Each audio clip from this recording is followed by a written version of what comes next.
Democrat Doug Jones won the special Senate election in Alabama on Tuesday, easily the biggest political upset of the Trump era to date.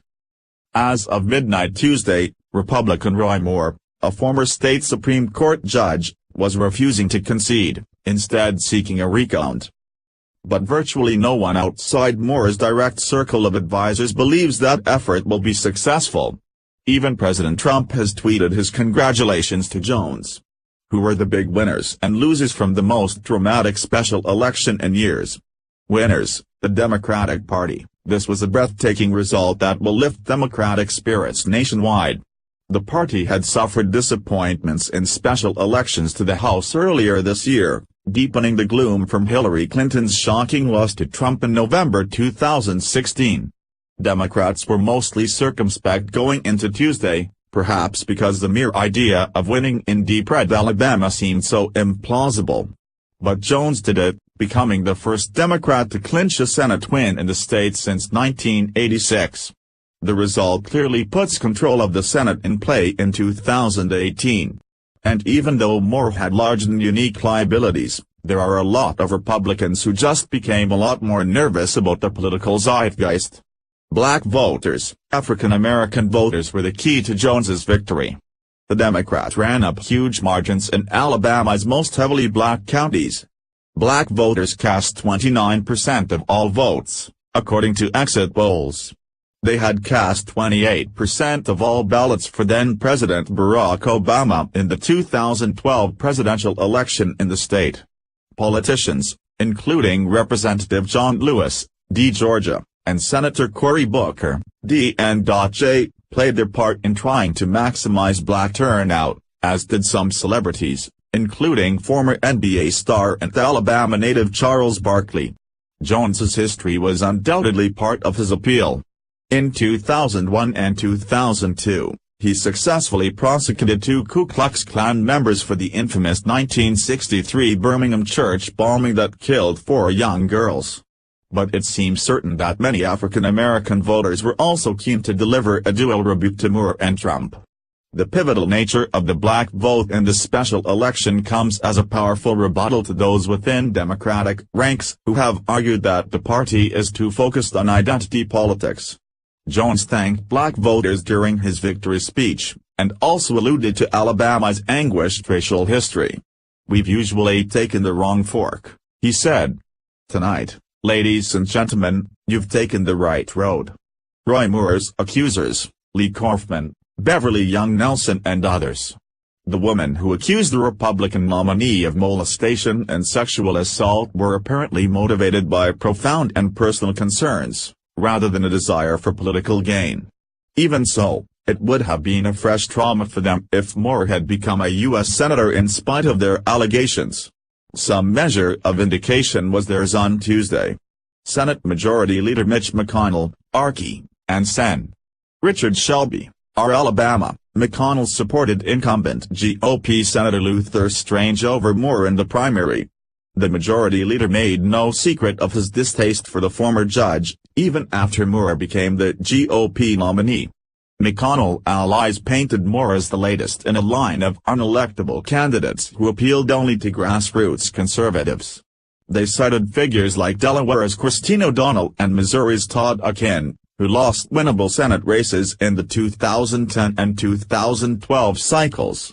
Shelby, the senior GOP senator in the state, spent the last weekend of the campaign telling CNN's State of the Union that he had written in the name of another Republican because he could not bring himself to vote for Moore. That was a sizable political risk, but one that ultimately paid off. Sen. Cory Gardner, R. Colorado, and the National Republican Senatorial Committee, NRSC, at one point, both the Republican National Committee, RNC, and the GOP's Senate campaign arm, the RNSC, had said they would provide no backing for Moore because of the accusations of sexually predatory behavior against him. The RNC reversed itself after Trump made plain his support for Moore. But Gardner insisted that the NRSC, which he chairs, would not follow suit. Gardner told the Weekly Standard that his group would never endorse Moore, adding, "I won't let that happen. That looks like a smart decision now, Sen. Cory Booker, DN.J. Booker, a 2020 hopeful, visited the state in the closing days, campaigning for Jones and highlighting his own family's ties to Alabama. Few would claim that Booker's influence on its own made the difference.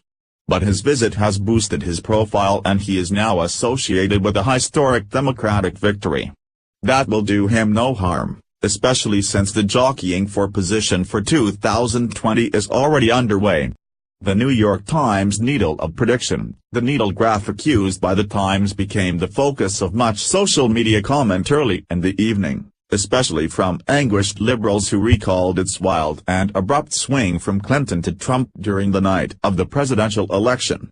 This time, though, the needle's early movement pointing toward an upset Jones victory proved accurate.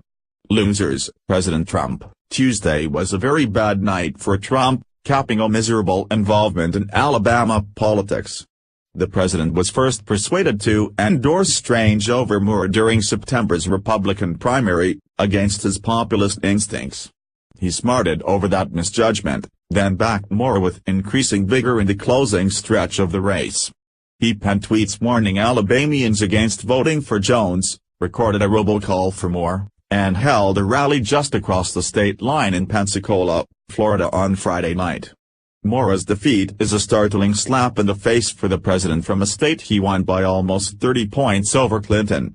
The result could also accelerate the movement of Republican lawmakers away from him as they seek to safeguard their own political futures. Stephen Bannon went all in on Moore, visiting the state to campaign for him.